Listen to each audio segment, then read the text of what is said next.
안녕하세요, 원성우입니다. 저는 지금 영월에 와 있고요. 지금 뒤에 보고 있는 벤츠 S클래스 부분 변경 모델을 시사하기 위해서 이곳 멋진 공간에 와 있습니다. 지금 보시면 더 한옥 헤리티지라는 공간인데요, 하이엔드급 숙소를 제공하는 아주 멋진 공간이에요. 이곳에 이제 S클래스가 전시가 되어 있습니다. 지금은 시승을 하고 왔고요. 일단은 차량의 외관 디자인 한번 살펴보겠습니다. 지금 전시된 차량은 마뉴팍투어 차량 마이바흐 모델이 있고요. 이 차량은 악마는 프라다라 입는다 2에 나왔던 그 차량을 모티브로 한 마누팍투어 옵션이 더해진 차량입니다. 그래서 차량 옆에 보면은 이 하이 문양이 있는 것이 좀 특징이라고 볼 수가 있겠고요. 뭐 영화에 직접 출연했던 차량은 아니긴 하지만 바로 그 컨셉으로 만들어진 마이바흐 모델입니다. 마이바흐 모델은 이 차량의 C필러 쪽에 이렇게 마이바흐 로고가 있는 것을 통해서 차별화를 할 수가 있고요. 마누팍투어까지 적용하게 되면 거의 엄청나게 많은 옵션들을 이 차량에 적용할 수 있어서 개인화된 차량을 소유할 수가 있게 되는 거죠. 이번 부분 변경 모델에서도 많은 분들이 아마 마이바흐 모델도 고려하시지 않을까 생각이 되고, 새로운 S클래스입니다. S클래스는 이번에 부분 변경이 됐는데 사실 올해에 7시리즈 부분 변경도 있고 지금 S클래스 부분 변경까지 서로 치열하게 경쟁하고 있는 두 모델의 부분 변경이 겹치기도 했죠. 그래서 더 신경을 쓴 게 아닌가라는 생각이 들 정도로 큰 변화를 겪었는데요. 뭐 내부 부품의 50% 정도를 바꿨다고 합니다. 사실 이것이 뭐 운전자가 직접적으로 이렇게 막 체험하기는 어려운 부분일 것 같아요. 내부 부품이라기보다는 2700개의 컴포넌트를 바꿨다라고 표현하는 게 맞을 것 같고요. 부분 변경이긴 하지만 소비자들의 요구를 반영했다라는 것을 좀 말해주는 부분인 것 같습니다. 저는 롱휠 베이스 모델을 타고 왔는데 뭐 뒷좌석, 2열 공간의 안락함은 뭐 말할 나위도 없죠. 지금 보시는 것처럼 이렇게 시트가 완전히 다 평탄화가 되는 형태로 편안한 2열 공간 제공하고 있고요. 뭐 지금 허리를 지지하는 부분, 이 엉덩이가 지지되는 부분이 이따가도 주행에 대해서 좀 말씀을 드리긴 하겠지만 극강의 뭐 편안함이라고 말하기보다는 주행 상황에 맞게 탑승자가 편안함을 느낄 수 있는 세팅이라는 표현이 조금 맞을 것 같아요. 자세한 부분은 이따 말씀드리고요. 차량의 외관 디자인의 변화에서는 지금 이 그릴 같은 경우에 더 커졌죠. 20% 정도 커지고 헤드램프의 디자인도 바뀌었습니다. 이것이 단순하게 디자인만 바뀐 게 아니라 또 조사각이 좀 더 넓어진 형태거든요. 그리고 별 로고들이 아주 많이 촘촘하게 더해진 그릴 디자인 보고 있는데, 사실 최근에 GLC EV 같은 경우에 해외에서 시승기를 전해드리기도 했었는데 그때도 별이 많은 것을 말씀드리기도 했었는데, 이 별을 상당히 강조했던 고든 바그너 수석 디자이너가 올해 퇴사를 했죠. 그리고 이제 후임 디자이너 분이 왔는데 아마 이것을 통해서 이 지금 S클래스 뿐만 아니라 벤츠가 선보이는 많은 차량들의 디자인들이 크게 좀 변화할 것 같습니다. 벤츠의 E클래스, C클래스, 뭐 S클래스의 디자인 변화를 주도했던 고든 바그너 디자이너지만 퇴사하기 몇 년 전에는 그 결과물들에 대한 평가가 그렇게 썩 좋지는 않았어요. 이렇게 별을 많이 사용한다든지 아니면 너무 디스플레이를 많이 넣어서 운전자에게 뭐 피로감을 유발시킨다든지 하는 부분에 있어서 좀 지적받은 부분이 있었는데, 지금 새로운 후임 디자이너 같은 경우에는 과거 AMG의 디자이너이기도 했고요. 그리고 원점으로 회귀한다는 것에 중점을 둔 방향성을 제시하고 있습니다. 그러니까 좀 더 클래식하면서도 첨단 기술을 적용하면서도 벤츠다운 모습, 벤츠다운 클래식함을 잃지 않겠다라는 포부를 보이고 있기 때문에 뭐 지금 보고 있는 디자인들도 뭐 나쁘진 않지만 앞으로의 벤츠가 더 기대되는 부분도 이런 디자인 수장의 변화에서 좀 찾아볼 수가 있겠고요. 마이바흐 모델 같은 경우에는 지금 이 수직 형태의 그릴이 좀 차이점이라고 볼 수가 있겠죠. 오히려 수직 형태의 그릴이 좀 더 웅장한 느낌도 나면서 이 S클래스와는 더 잘 어울린다는 생각이 들기도 합니다. 별이 저렇게 많은 건 사실 조금 과하다는 생각이 들긴 했어요. 자, 운전석 디자인은 이러한 형태로 되어 있고요. 뭐 조수석까지 이어진 디스플레이를 보여주고 있습니다. 시트 같은 경우에도 이렇게 굉장히 편안함을 강조한 시트였고요.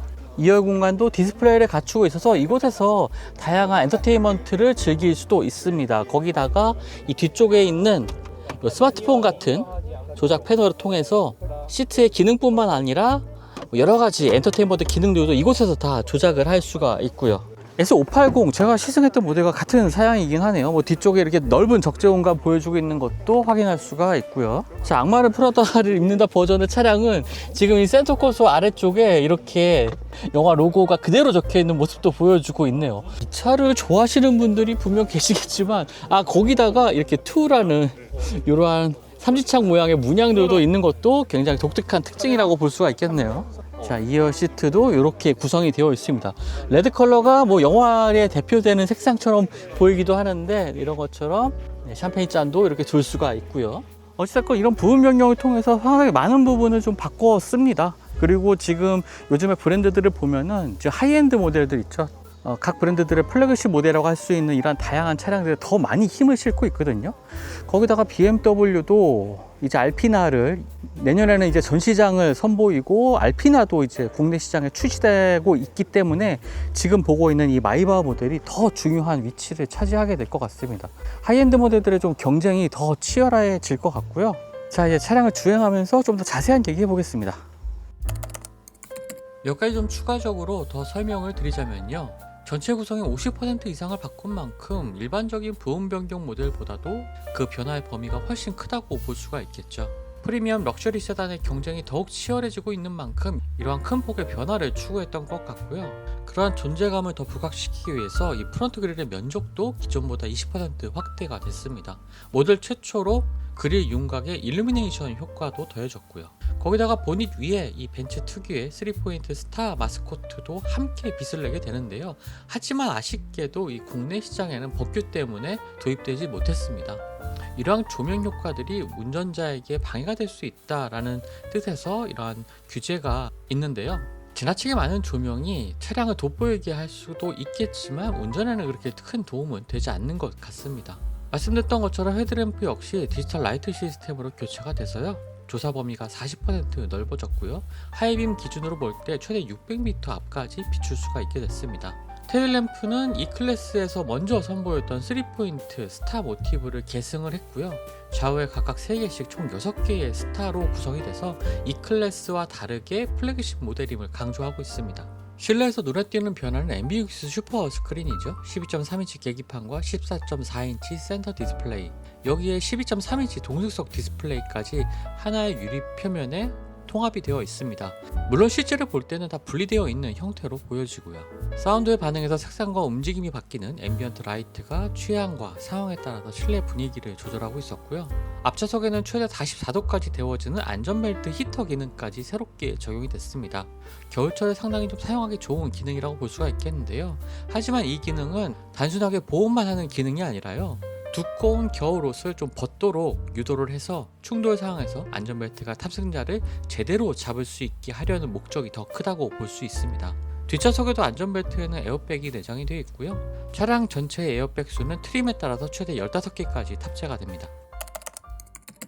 이번 시승은 강원도 영월 일대에서 진행이 됐는데요.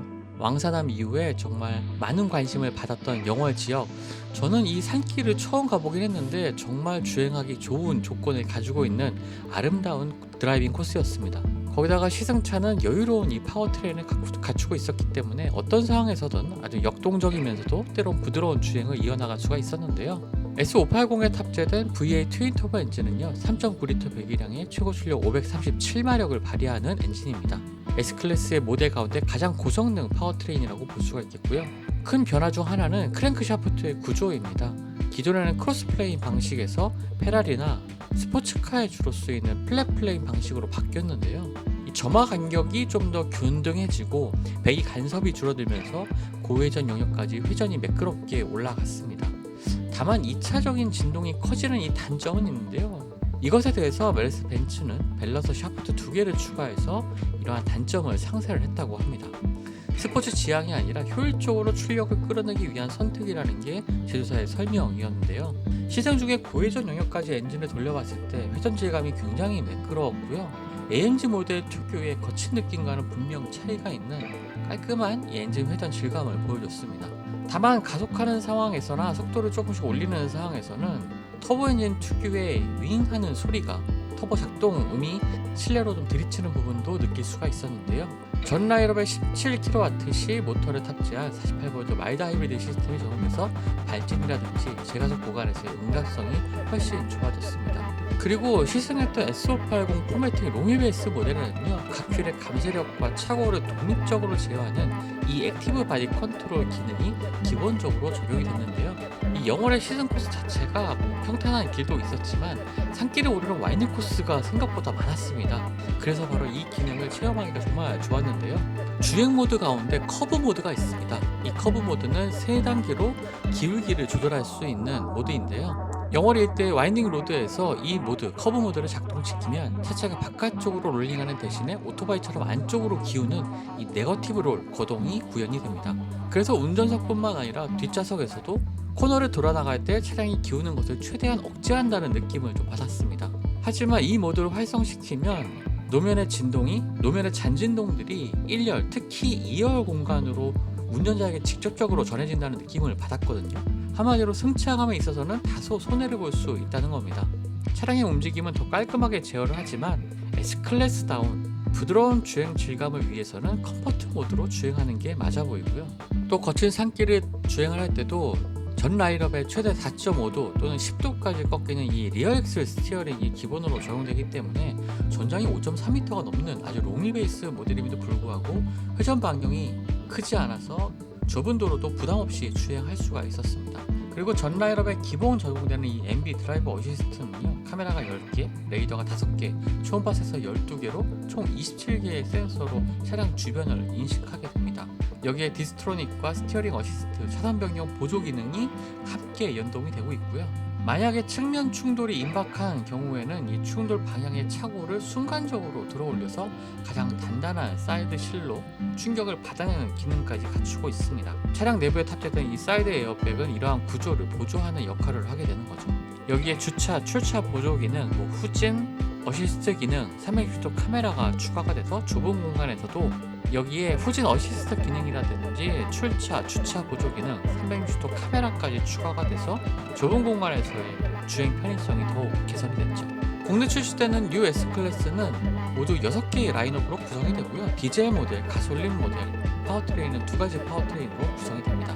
가격은 1억 5,400만원부터 2억 7천만원까지 형성되어 있고요. 시승했던 S580 포매틱 롱휠베이스 모델은 2억 7천만원이었습니다. 지난 5월 18일부터 사전 계약이 시작이 됐었는데 3개월 만에 2,500대 이상이 계약이 됐다고 하니까요. S클래스에 대한 기대 이런 것들은 변함이 없는 것 같습니다. 또 현장에는 메르세데스 마이바흐 S클래스도 함께 전시가 됐었는데요.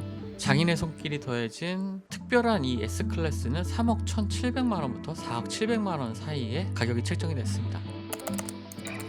더 뉴 S클래스는 이름과 달리 내용면에서 세대교체에 가까운 변화를 담고 있었는데요. 플랫플레인이 적용된 V8 엔진, 여기 MBUX 슈퍼스크린, 이 액티브 바디 컨트롤 같은 신기술이 대거 반영이 됐고요. 안전사양 역시 한층 꼼꼼해졌습니다. 다만 서스펜션 세팅에 있어서는 표준형과 이 커브 모드, 컴포트 모드와 커브 모드, 그리고 표준형과 액티브형 사이에 이 성격 차이가 상당히 뚜렷해 보이거든요. 그렇기 때문에 구매를 고려하는 소비자라면 이 트림별로 시승을 통해서 직접 비교해 볼 필요가 있을 것 같습니다. 럭셔리 플래그십 세단이라는 정체성 안에서 메르세데스 벤츠가 어디까지 손질을 거듭할 수 있는지 새로운 S클래스가 그 답을 한 번 더 보여준 것 같네요. 지금까지 글로벌 오토뉴스 원선홍이었고요. 또 다음 영상 통해서 만나뵙도록 하겠습니다. 지금까지 시청해주셔서 감사합니다.